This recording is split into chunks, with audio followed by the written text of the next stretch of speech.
Hey guys, welcome to my videos.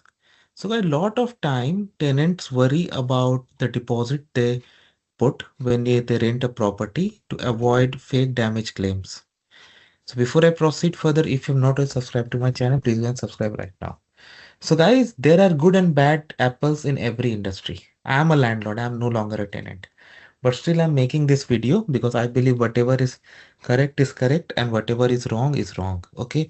There are bad apples everywhere. Some landlords are bad too, no doubt. Okay. So many tenants lose hundreds or even thousands of dollars because their landlords claim that fake damage after they move out.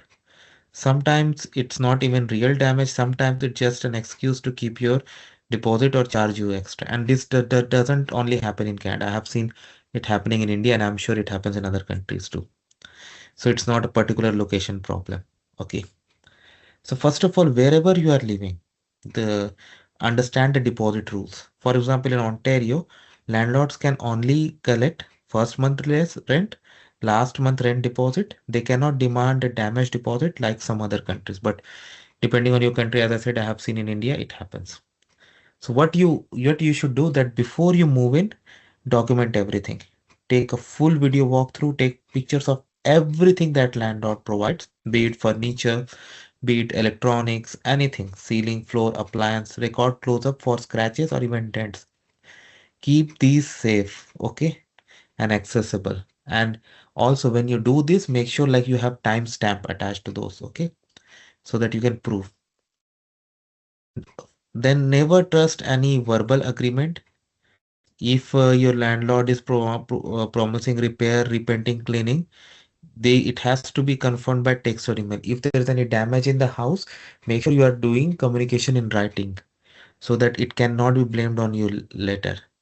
If you're paying rent, it has to be trackable methods. Okay. Before leaving, request a move out inspection. During inspection, record video, take photos again, show that house is clean. If they want, come like have the photos or videos that you took at the time of moving it handy so that you can show them. Okay. And for comparison, if they want to.